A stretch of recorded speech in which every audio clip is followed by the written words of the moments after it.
Hola amigos, buenas tardes. Estamos iniciando un nuevo vivo desde el Museo Beato Angélico. Hoy retomaremos la charla con Federico Sagaspe, un académico, profesor universitario en varias universidades, con mucha experiencia y principalmente con una visión muy clara del arte en la actualidad. Así que vamos a charlar un poco de cómo ve el arte el hoy, la estética, y cómo en esta extraña época en que vivimos podemos analizar categorías estéticas, arte, artista y más que nada esta visión de esta posmodernidad, modernidad, neoposmodernidad, neobarroquismo. ¿Cuántas cosas hemos escuchado? Veremos a ver qué nos dice Federico. Ahí apareció, así que lo vamos a sumar. A ver. Federico Sagaspe. Sumarse a esta charla de café. Tenemos el cafecito para compartir con Federico. Hola Federico. Buen día, buenas tardes, perdón, ¿cómo andás? Muy bien, buenas tardes. Acá, eh, por suerte, pudiéndome encontrar con vos, después de la vez anterior que tuvimos temas técnicos. Este fin, digamos, estos días también la internet no está muy bien, pero ahora nos vemos por lo pronto. Ahora sí, por lo pronto, por lo menos hay continuidad. Bueno, les contaba a los amigos que vos sos profesor de estética en la Facultad de Bellas Artes desde Ujú. hace cerca de 20 años o más, 20 y pico de años. Sos docente también de 20. estética en la Universidad Católica, en varias carreras de la universidad. Así que tu experticia es el análisis estético. Además, hace poco has completado tu tesis y estás casi en el doctorado. Así que hay muchas investigaciones y actividades que podés compartir con nosotros en relación a tu visión de esta época en la que vivimos. Ujú. Los otros días empezamos a charlar un poco y quedó trunca la charla cuando Mm. hablábamos de cómo veías el arte en este siglo XXI. Sí, ¿Qué nos puedes decir? que extremadamente plural. Ya es muy difícil, como dice Adorno, lo que se ha perdido es la evidencia de lo que es el arte, ¿no es cierto? Hay una dificultad que se abrió a partir de incluso de los nuevos modos de producción de las obras de lo que hoy entendemos como arte, que tiene que ver con los medios electrónicos, la posibilidad de la reproducción, con distintas aristas que hacen que evidentemente nuestra relación con lo que hoy nosotros denominamos arte esté atravesada por conceptos diferentes, sin los cuales se nos hace difícil abordar muchas veces lo que está pasando hoy día en este mundo tan plural de lo que llamamos arte. Entonces, sin duda, se requiere una poética o un conocimiento del espectador un poco más que en otras épocas, donde quizás, por decirlo de alguna manera, era más popular. Entonces, en algún punto, sin duda que esto está planteado desde muchos autores. Hay un distanciamiento muchas veces desde el público en general para con el arte contemporáneo. Pero, Federico, si pensamos en voz alta, no sé, estamos en el siglo XXI, pero muchas de estas cosas surgieron a principios del siglo XX. No sé, cuando Duchamp tomó el mingitorio, lo colgó y dijo fuente, y lo hizo para generar una polémica en una institución en la que supuestamente digamos, no se iba a dejar a nadie afuera, en realidad era un juego lo de él, ¿no? Y todo ese juego llevó a muchas cosas que hoy nos hacen que, como bien dijiste vos recién, si no conocemos el concepto que maneja el artista, a veces no entendemos la obra. La última vez estábamos charlando de, no sé, de Joseph Boyd y su problema, el accidente que tuvo, que fue curado con miel, con fieltros y que, digamos, eso hizo que toda su obra hoy sea realizada con estos elementos. El mundo entero lo aplaude, pero si uno entra en una exposición y ve unos piletones con unas mangueras que suben y bajan miel en el Guggenheim, dice, ¿qué pasó Claro. acá? Sí, Es complejo, ¿no? incluso, Es como bien decís vos, hay que conocer algo para poder entender. Entonces a veces es como que alejamos a la gente del arte. sí, incluso bueno, ahí en particular él tiene la performance de cómo enseñarle arte a una liebre muerta.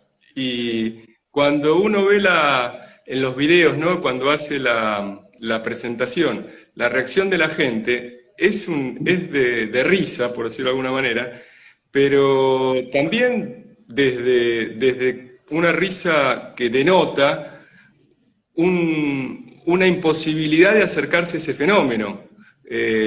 Porque por lo menos quizás muchas veces uno se podría llegar a acercar desde el interrogante, desde una apertura a una experiencia, ¿qué está pasando acá? Pero para eso es lo que acabas de decir vos, es necesario incorporar conceptos porque en nuestro acercamiento y nuestra lectura de la realidad se hace indefectiblemente de los conceptos que manejamos. Y si no manejamos aquellos que requiere ese fenómeno, nos queda lejos, queda fuera de nuestro alcance. Y muchas veces la reacción que se tiene ante esa circunstancia es de rechazo, es de lejanía. Entonces, sin duda que hay una cuestión de educación, de formación, que requieren estas cuestiones, sobre todo las que valen la pena, ¿no? Como hablábamos el otro día. Porque Mira, después, ayúdame en una cosa.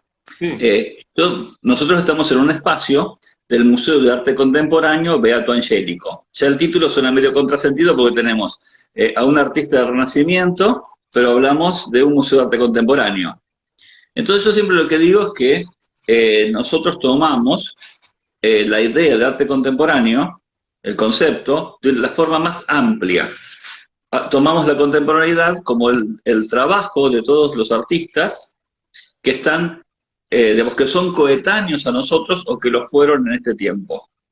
Entonces, tal vez un artista que nació en el siglo XIX pero murió a mediados del siglo XX es contemporáneo en ese ujú, aspecto. Si su obra tuvo innovaciones y, digamos, seguramente sufrió los cambios del siglo XX.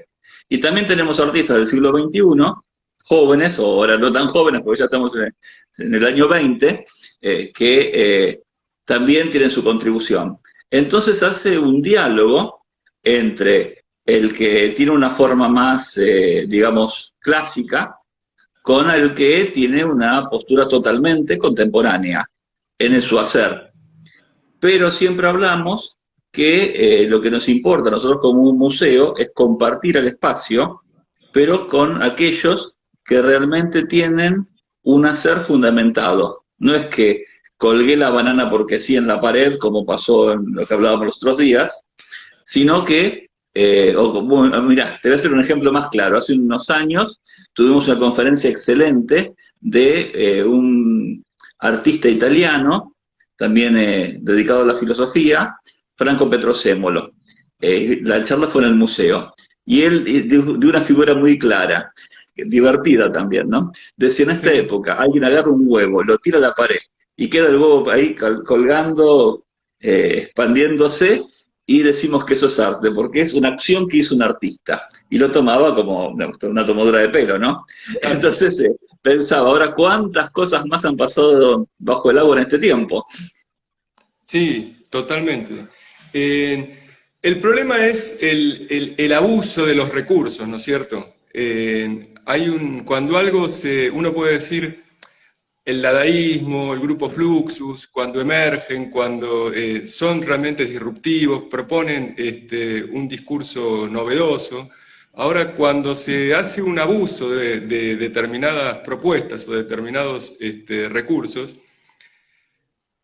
ya pierde sentido, digamos. Seguramente esas obras no van a trascender más que desde ese lugar, así, momentáneo. Igual que lo que vos me planteás de la banana en el museo, de lo que fuere, y de tantas otras provocaciones que se sucedieron, en realidad cuando son provocaciones que se terminan volviendo estériles, banales, no van a generar más que lo que generan en el momento y que muchas veces son fruto o producto de un sistema de museo, de galería o lo que fuere, que hasta le conviene que eso se publicite, se mueva, se nombre, pero en realidad no va, yo creo que eso está condenado a desaparecer porque no hay una propuesta original, algo que valga la pena que se mantenga en los libros futuros de la historia del arte. No Sí, hay, pues eso que decís vos, ese arte de shock, o como le llaman de otras formas, arte militante, arte que genera repulsión muchas veces, ¿no? Porque hemos visto cosas de las más exóticas y, digamos, que no vale la pena, digamos, contar, porque la mayoría de la gente lo ha visto, ¿no? Y como dice acá, no deja huellas. Mira, Silvia claro. nos acompaña, es cierto, no deja huellas. Sí, seguro. Pasa y el tiempo lo hace olvidar, gracias a Dios. Y las Sí. cosas buenas, el tiempo también harán que vuelvan a aparecer. ¿No es cierto? Como hablábamos los otros días de Botticelli, que había sido olvidado en su época y en el 19 reapareció y hoy todos alabamos a Botticelli. Totalmente. Por eso muchas veces hay que dejar correr las cosas para poder evaluarlas en toda su dimensión, pero también hay obras que, como hablábamos recién, muchas veces se busca desde una provocación, pero de una provocación ya banal, infantil, porque hasta que ni siquiera pierde su capacidad provocativa, porque no es, si uno piensa, todos los periodos a lo largo de la historia de la humanidad fueron engendrando en sí mismos a su propio antagonista. Uno piensa en el rococó en relación con el barroco, el manierismo en relación con el renacimiento, y ve que esa especie de contradicción o de antagonista surge del propio movimiento, pero realmente había algo para decir, había un discurso, había algo disruptivo. En este caso es repetición y repetición menor. ¿Sí? Me parece que eso tiene que ver con otras cuestiones más que con una cuestión artística. ¿Sí? Como decías vos, Mm, como algunas expresiones que parecieran ilustrar o acompañar más movimientos políticos de otra índole que preocuparse por el fenómeno estético como estético. Porque si hablamos de la autonomía, que el arte conquista su autonomía de la religión en algún momento, ahora vemos que está siendo supeditado muchas veces a otros dogmatismos que no son religiosos, pero a la larga termina operando casi de la misma manera y actuando ilustrativamente de un modo más negativo, para ser suave. sí, sí, sí. Sí, sí. Hace poco leía un autor muy conocido que decía en relación al arte que, bueno, Danto, ¿no? Hablaba que en esta época el arte tenía una contradicción tan interesante que había logrado que la belleza se alejara tanto que había entrado en otros campos que antes no importaban. Entonces hace una comparación muy interesante con el día que, lamentable, no sé, 11 de septiembre, que caen las Torres Gemelas, que se impidió filmar y tomar fotos de lo que sucedía, pero después se preocuparon en poner todas las bolsas de los cadáveres paralelas, perfectas, prolijas, para la foto. Entonces él lo toma eso como ejemplo, diciendo que nos importa a veces la estética de lo que no nos debería importar y la estética de lo que debería importar no. Y dice como que la estética se burló de nosotros, se alejó del arte y está en otras cosas. Y hoy hablamos de estética, como lo decíamos, por ir a un centro de belleza, ¿no? Y hace que alguien que, como vos, que es un esteta, la gente entiende, algún desubicado te puede preguntar que sos peluquero. Claro, sí, sí, hay una utilización de los términos que muchas veces exceden sus orígenes, pero sin duda incluso hay una especie, en función de lo que decís vos, hay una relación con la estética en tanto percibir por los sentidos, pero el cuerpo, lo que fuere, desde una especie de estereotipo de belleza también. En ese sentido, desde lo artístico hay una especie de lejanía, porque precisamente lo que se ha venido reformulando, reconsiderando o analizando, tiene que ver con precisamente la disolución de ciertos estereotipos y de ciertas cuestiones que tienen que ver con qué es arte y qué no es arte.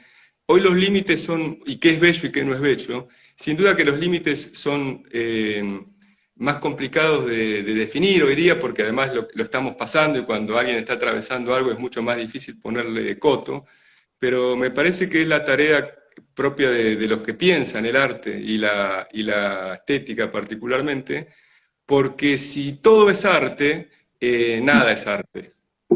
Sí. Entonces, el límite es necesario para poder, cuando uno va a buscar una definición, precisamente, hay algo que está definido. Entonces, el tema es después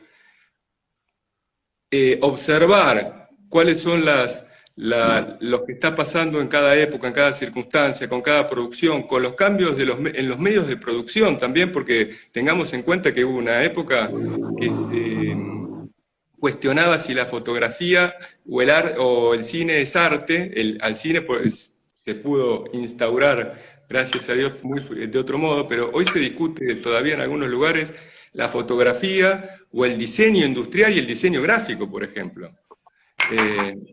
Eso muchas veces no se los considera o no se los nombra como artistas, ¿sí? Sino casi, y ahí estamos en un terreno donde me parece que queda mucho por teorizar y argumentar, por ejemplo, en estas áreas del diseño. Mira, yo creo que hay muchísimo por trabajar, ¿no? Que debemos ser inclusivos, siempre con el tema digamos, del trasfondo del sustento, ¿no? Cuando hay una producción que tiene no solamente el sustrato que se le dio forma y tiene un sentido, sino que hay algo que lo hizo crecer mentalmente y ese análogo en producido es algo propio, único, que lo hace artístico, ¿no? Pero también esta época hace que los denominados homenajes, las citas, ¿no? A veces por un lado, si el artista realmente cita, es como la literatura, uno puede reescribir una obra tomando un punto de partida de otra y hacer algo nuevo, que es totalmente válido. Lo mismo pasa en la pintura, en la escultura, que hay muchos artistas que toman un elemento digamos, de otro artista anterior y crean una cosa nueva.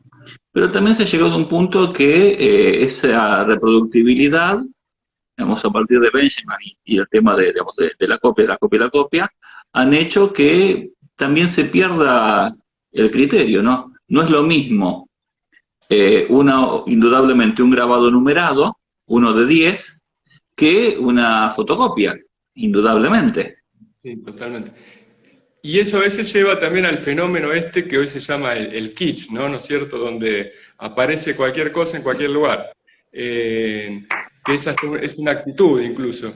Pero, eh, por ejemplo, cuando vos mencionás esto de la obra de arte en la actualidad y demás, o de la definición, o buscar, ¿no es cierto?, qué límite ponerle, lo cual es una tarea muy dificultosa, pero válida.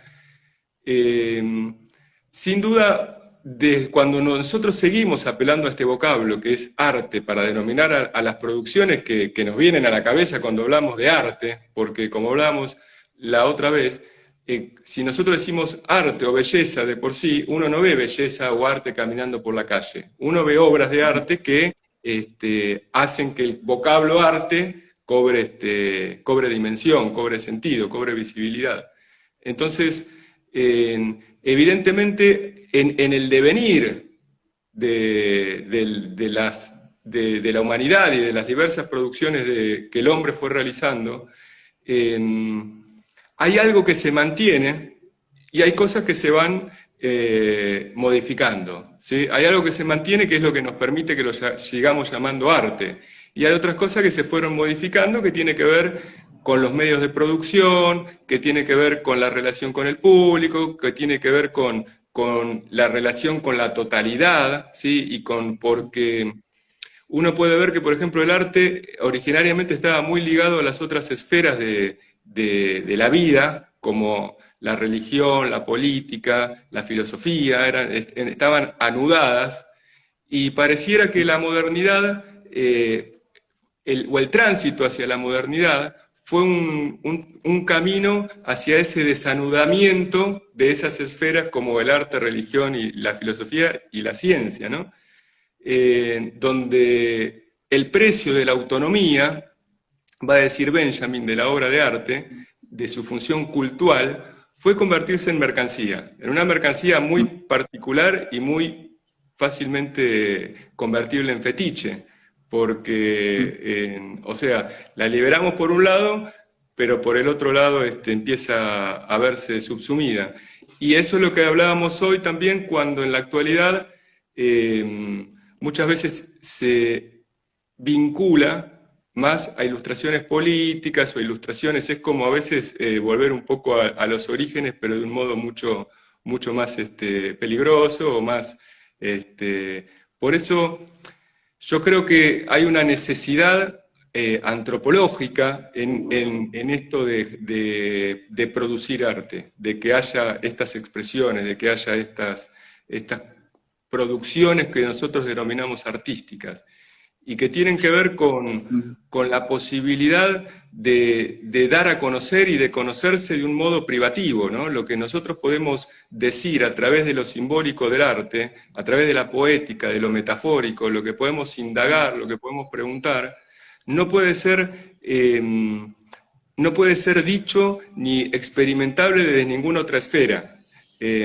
Por ejemplo, o sea, cuando el arte, cuando uno piensa en una comunicación literal, se agota en ese sentido lineal y sígnico. Acá hay una cuestión de decir, bien, evidentemente, ante el reconocimiento de los límites y de que hay algo que el lenguaje articulado no llega, sobre los límites sobre las ruinas, digamos, de una significación literal, se abre la poética del arte.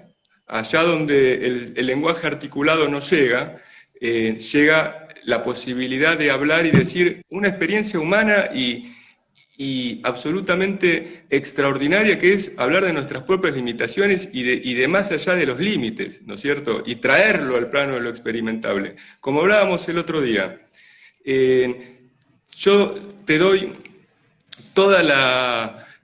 te doy todo un diccionario de sinónimos y una hora para que le digas a la persona que más amás en el mundo cuánto la amás. Y vos te vas a dar cuenta que hay lugares donde la palabra no llega.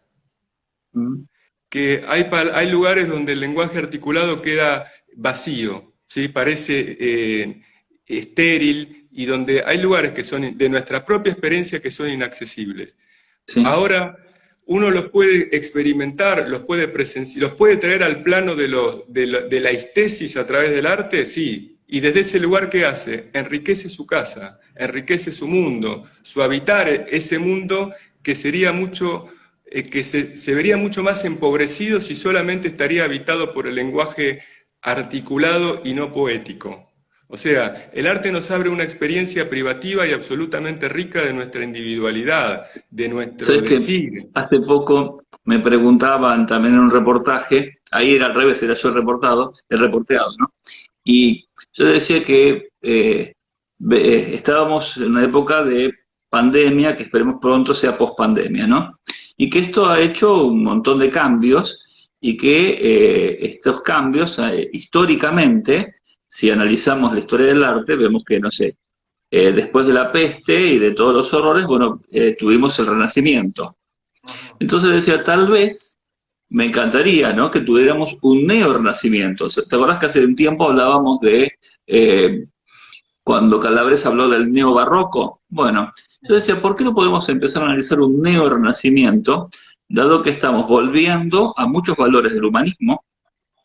Tenemos, no sé, hace poco Francisco sacó una encíclica Fratelli Tutti, ¿no? Los valores de, digamos, el otro como yo mismo, mi yo con el yo del otro. Pensar a toda la humanidad hermana, no es poco, y pensar que, digamos, el hombre también es centro de esta época. La tecnología debe estar al servicio del hombre, porque vivimos una época donde la tecnología fue el centro, estas últimas décadas, ¿no? Si pensamos que en el 69 el hombre llegó a la Luna y se empezó a decir que habíamos dejado la contemporaneidad para hacer la era espacial. Después se dijo, no, en los 80 no, ya no estamos más en la espacial, ahora estamos en la cibernética. Después se dijo, no, no, ahora es la tecnología. Dios dirá, dentro de 100 años le van a poner nombre a esta época, no ahora. No. Pero ¿por qué no pensar también en esta vuelta? Hace un tiempo, mira, nos tocó estar en una muestra de Estupía, que digamos, es un artista totalmente contemporáneo, ¿se acuerdan? Que hace rayas, grafismos, ¿no? Y había hecho una performance donde él invitó a un montón de exilados a leer en castellano la Odisea Ujú. y dibujó con sus trazos, digamos, no eran tan referenciales, pero tenían alguna referencia al mundo clásico. Yo lo miraba y decía, bueno, estamos volviendo, aunque Estupía lo va a negar seguramente, pero pensaba, tenemos el hombre y la dignidad del hombre, porque eran todos personajes que habían sufrido el exilio y que leían a Ulises en su avatar. Y la imagen nos hacía referencia a ese mundo clásico. Entonces, no sé, por ahí hay que empezar a analizar eso y Dios dirá que sale de esto, ¿no? Pero hay tantas cosas por volver, para de una forma retrospectiva y construir hacia adelante, porque si estamos luchando entre si lo bueno, lo bello es bello, si el arte debe ser bello, no debe ser bello, el mundo de las galerías de arte y de las ferias, no sé, imponen actividades que no son ni bellas ni artísticas, sino que son eventos, ¿no? Sí, sí. Que tienen conceptos o a veces la nada. Dios dirá, ¿vos qué ves en el futuro? Fue larga la pregunta, pero fue una reflexión más que pregunta. Y en el futuro yo encuentro artistas muy interesantes, hay cuestiones que están, que hablan mucho en relación con esto que hablas particularmente de la pandemia y demás. A mí a veces me cuesta mirar hacia adelante, primero porque, porque creo que, viste que se habla de una nueva normalidad, ¿sí? A mí la vieja normalidad me preocupaba, imagínate la nueva. Entonces, esto de que bajo la normalidad se lleguen a ver como normales cosas o situaciones bastante poco felices, ¿sí? Pero cuando se vuelven normales, la gente deja de verlas porque son normales. Entonces, por eso digo, la vieja normalidad me preocupaba, lo que llaman la nueva me deja un interrogante al respecto. Pero, pero sin duda hay una producción artística en general, hay mucha creatividad dando vueltas, ¿sí? siempre como hablábamos recién, entremezclado con reproducciones, con copias, con provocaciones ya fuera de época, etcétera, etcétera, y que, y que tiene que ver a veces con la falta de creatividad, pero a nivel hasta rupturista, porque te pongo un ejemplo. Cuando Borges, vos que hoy hablabas de la copia, escribe Pierre Menard, autor del Quijote. Es un Mm, autor que se propone reescribir el Quijote con los puntos, la coma, exactamente igual al original. Pero hoy está planteando la posibilidad de que esa reescritura, la posibilidad que además es una realidad, de que esa escritura, atravesada por otras circunstancias, por otras condiciones de producción, por otras cuestiones, obviamente no va a tener la misma lectura, la misma incidencia, no va a emerger del mismo modo que lo hacía el original. Entonces, ahí evidentemente hay una especie de uso, si se quiere, pero absolutamente inteligente y genial, porque en el fondo hay una propuesta, hay una pregunta a lo que subyace a eso, ¿sí? No es una copia banal. A lo que subyace a esa propuesta, lo que subyace a esa reescritura, a esa escritura, es una pregunta que para el lector, para la figura del autor, para el espectador, ¿sí?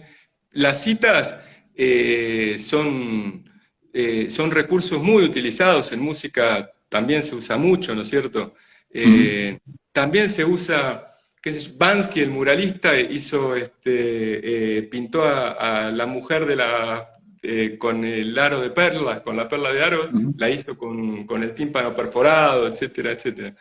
Pero eso son citas, pero tienen una creatividad significativa, ¿sí? Ahora, por eso yo creo que es un recurso valioso cuando es utilizado inteligentemente, y que no tiene que ver con la copia textual como uno lo podría plantear en el Pierre Menard, ¿no? Donde evidentemente hay una genialidad de Borges al plantear eso en el contexto en que lo plantea, ¿no es cierto? Y bueno, vos fíjate, pensando en Bansky, ¿no? Eh, es un artista que reconocemos por su obra, pero no conocemos su persona. Hay varias suposiciones de quién es, pero realmente él no se da a conocer. No, Entonces es complejo, ¿no? Digamos, el lugar del artista, de su obra y el entorno de la obra, también, no sé, cuando estudiábamos historia del arte, hablábamos siempre de situar al artista en su horizonte simbólico para ver qué es lo que lo rodeaba para poder entender la obra. Y con él, claro. que no conocemos la obra, pero no conocemos qué lo motiva, ni él, ni su historia. Y ahora Lo que, están lo que dando pasa es historias de todo tipo. Dentro de poco van a decir que es Topa, porque vieron que hace poquito dijeron que era el de Art Attack. totalmente. Todo ese. Ahí vos diste en la clave, me parece que tiene que ver con el modo en que nos acercamos a la obra o a una producción en particular. Eh, a grandes rasgos uno podría hablar de dos posicionamientos que son el contextualismo y el aislacionismo, ¿no? Esto de abordar a la obra considerando el contexto y otro que considera que preguntarse por el contexto no tiene mayor sentido más que una cuestión de conocer como vos decís, la vida del que la Del artista. produjo. Pero desde ese lugar me parece que lo interesante es siempre dejar abierta la puerta de que en el diálogo entre el espectador, que es el lector, ¿no es cierto?, que es una figura que durante muchos siglos fue olvidado,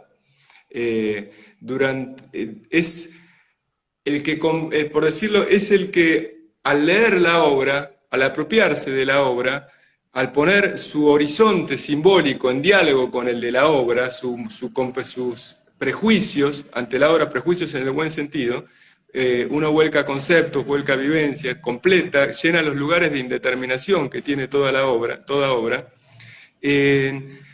La obra esa va a cobrar una dimensión que que le es ajena a su época y que es lo que evidentemente hace que trascienda, ¿sí? Porque siempre tiene algo para seguir diciendo, para seguir preguntando, ¿no es cierto?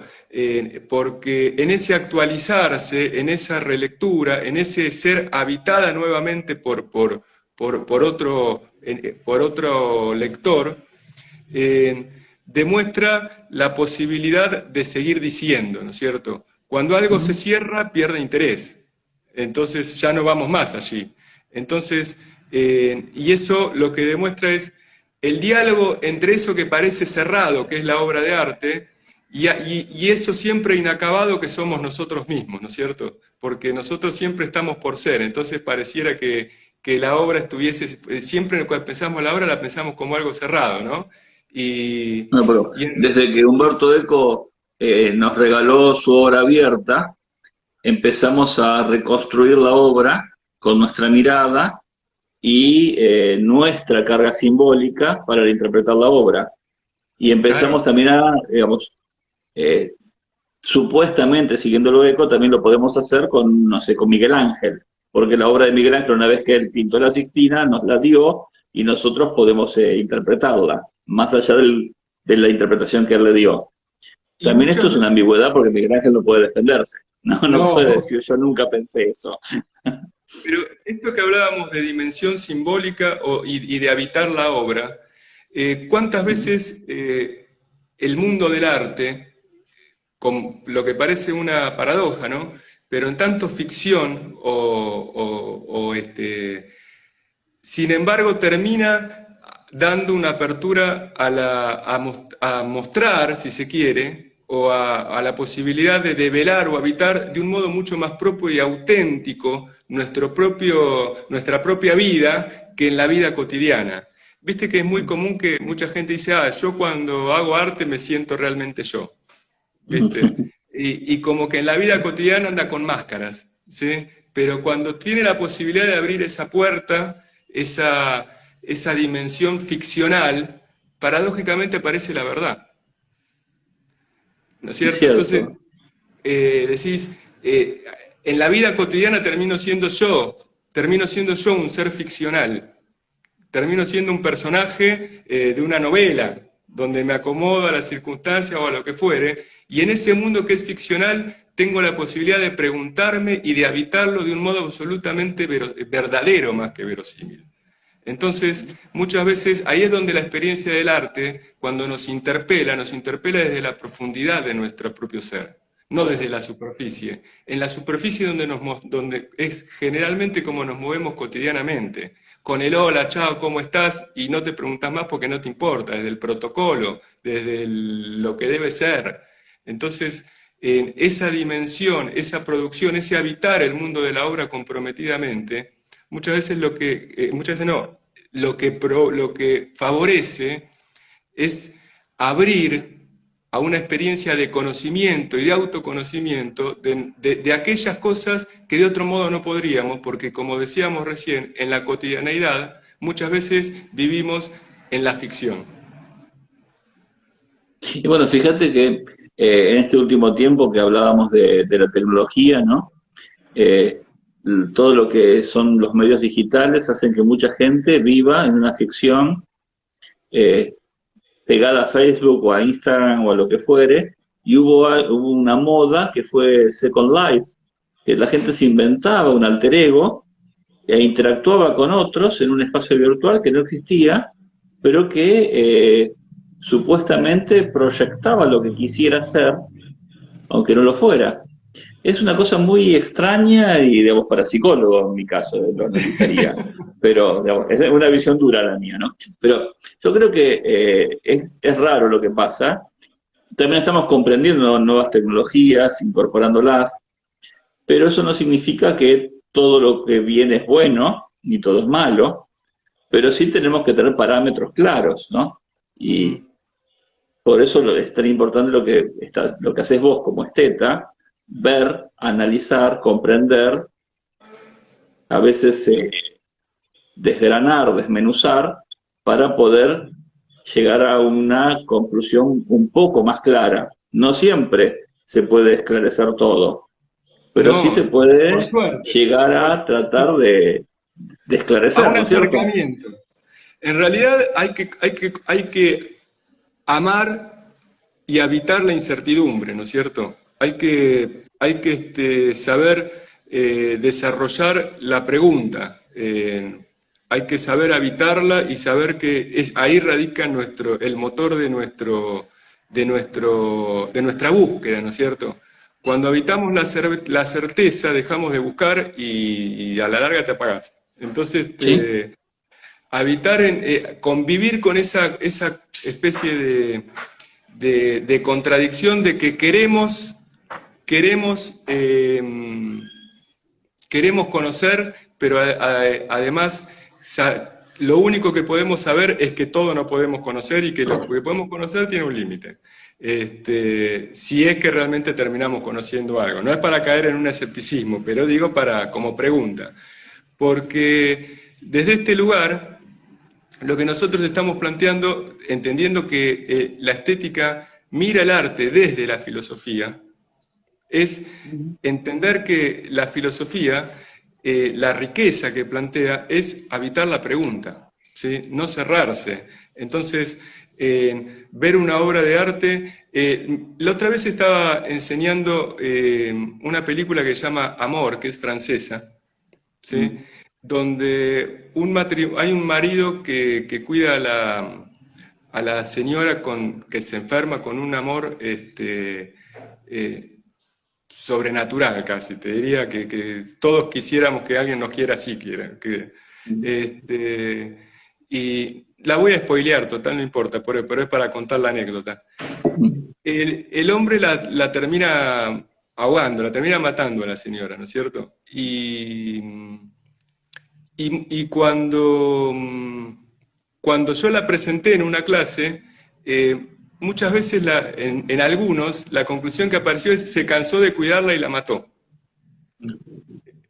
Entonces, qué poca capacidad muchas veces de esto que hablamos, ¿no? De aquellos temas que más nos estructuran, que más nos humanizan, que pueden ser la finitud y el amor mismo, ¿no es cierto? Qué poca capacidad de abrirnos a preguntarnos quién es capaz de ayudar a pasar del otro lado de la línea en esas circunstancias, ¿no? ¿Cuánto hay que amar para eso? ¿No es cierto? Entonces, preguntarnos quizás esas cuestiones, estábamos hablando de una película más comercial como El hombre bicentenario, por decir, donde el robot, para humanizarse, para sentir, además de amar, tenía que morir. Y esta cuestión de decir, a partir de la conciencia de nuestro límite que hablábamos hoy, a partir de tomar conciencia de que todo no se puede, es que cobra relevancia y cobra sentido lo que puede, donde cobra lo que puedo, ¿no es cierto? Donde cobra sentido en nuestro transitar. Entonces, muchas veces esas preguntas, como hablábamos hoy, en el ajetreo, en el tiempo que nosotros ocupamos como compartimiento estanco, acá hago esto, acá hago esto, acá hago esto, acá hago esto, estas preguntas que realmente nos componen, esta forma de mirarnos, de aprendernos y de darnos a conocer, solamente, como hablábamos hoy en la cotidianeidad, se abren ante la experiencia estética. Entonces, si no educamos, si no enseñamos a que esa posibilidad a través del arte está latente, nos cerramos la posibilidad a enriquecer nuestra existencia de un modo privativo que es el arte. Por eso cuando hoy vos me preguntabas cuáles son los límites, si se quiere, y yo creo que los límites son los que van en contra de esta posibilidad. Qué buena reflexión, ¿no? No digamos, ¿cómo lo traducirías? Para El, que, el- sí, te para, escucho. digamos, hacerlo en una frase sencilla. Sí, en relación a lo actual, a la Sí. actualidad, que si este modo de acercarse el hombre a aquellos lugares donde de otro modo no puede, a decir aquello que de otro modo no puede, si eso es su alcance privativo, indagar en los límites, traerlo al plano de lo decible, humanizarse, como hablábamos recién, a través de esta producción, porque toca las fibras más íntimas de nuestro propio ser, esas fibras que muchas veces en la cotidianeidad se reprimen, se ocultan, se disfrazan, son repelidas por ciertos malestares de la cultura, esas cuestiones que nos definen, pueden ser experimentadas, pueden ser dichas, pueden ser abiertas, son puertas que se abren en la reflexión, al habitar el arte como un mundo posible. Cuando yo veo la obra, veo un mundo posible. Hay algo que yo estoy poniendo de mí. Eso me encantó, habitar el arte como un mundo posible. Me parece muy redondo, ¿no? Mira, hace un rato hablábamos de lo cotidiano y Sí, los que hemos tenido la suerte de poder viajar, vos ves algunas ciudades y decís, el arte me rodea, ¿no? sí, Decís, no sé, en el Renacimiento, en el Manierismo, en el Barroco, el arte cubrió la ciudad y vos hacia donde mirabas veías belleza y obras de arte y de artistas definidos, estos de tal o de cual. Después eso se fue perdiendo, se fue diluyendo.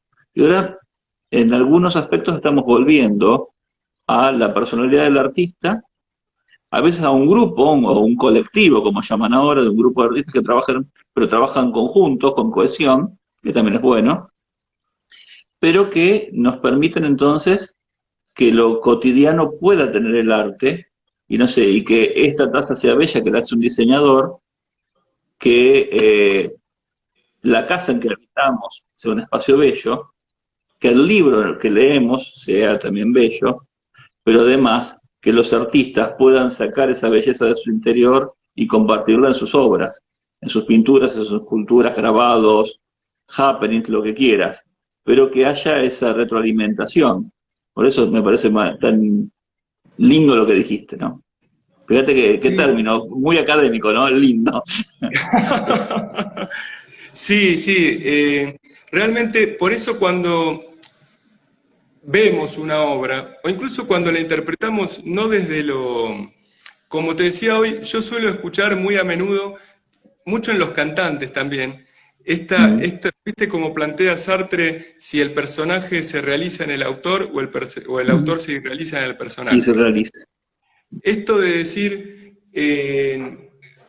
de ponerle, como se dice hoy día, de ponerle el cuerpo a lo que uno está interpretando, ¿no es cierto? Para que pueda surgir desde las propias fibras esa comunicación, esa comunión con lo que tengo que decir. Entonces, evidentemente yo me estoy apropiando, estoy poniendo algo de lo mío en aquello que ya está aparentemente cerrado, para poder hacerlo emerger, para poder hacer que brille. Hay algo que está cerrado, pero yo como intérprete, en tanto músico, por ejemplo, hay algo que le pongo de mí, donde cuando eso encastra, por decirlo de alguna manera, vos te das cuenta porque la obra fluye.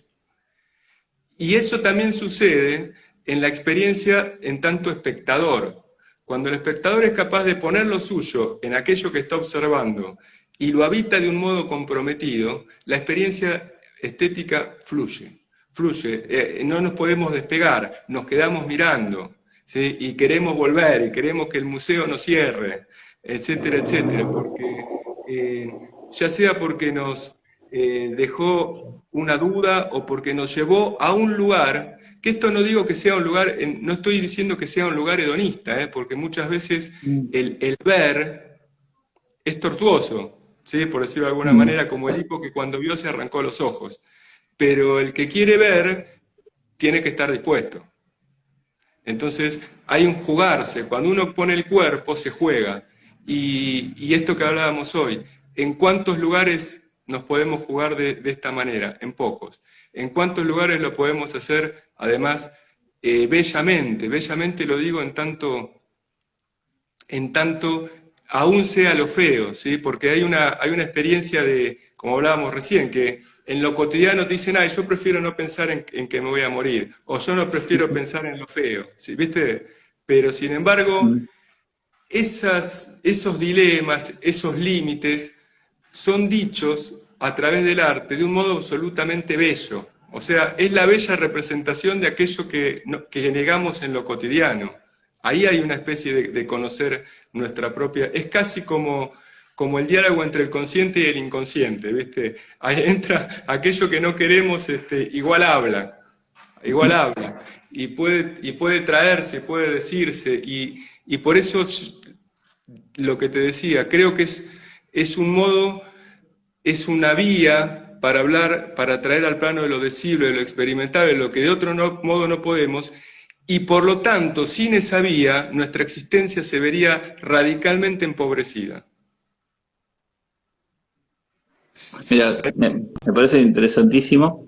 Estamos ya teniendo que cerrar el programa, así que te pediría que nos regales una reflexión final, siguiendo con esta línea, ¿no? La que vos quieras, porque creo y sostengo que se ha pautado muchas cosas, ¿no? Se han abierto caminos para que todos pensemos, meditemos y analicemos desde esto que bien decías, ¿no? Desde lo cotidiano, cómo vivimos, cómo nos enfrentamos al arte, cómo el artista también tiene esta posibilidad y nos regala su obra. Creo que te pido entonces que si podés hacer la reflexión final y bueno, y quedarán para una charla nueva en otro momento porque hay mucho para compartir.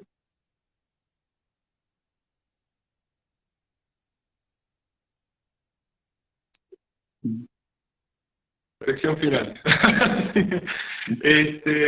Bien, no, como reflexión final, dejar la posibilidad, dejar esto concretamente, este mensaje, de acercarse al arte, acercarse a las producciones artísticas, a crear y como espectador, como lo que tengamos ganas o afinidad o lo que fuere, entendiendo que es habilita, es una producción humana que evidentemente enriquece nuestra existencia, por esto que te decía hoy. Sin ella nuestra vida sería mucho más pobre, ¿sí? Evidentemente nos permite indagar, nos permite ser disruptiva en una existencia que es bastante lineal y artificial, como decíamos hoy. ¿Quién termina siendo el artificial? ¿Yo o el personaje de 6 personajes en busca de un autor?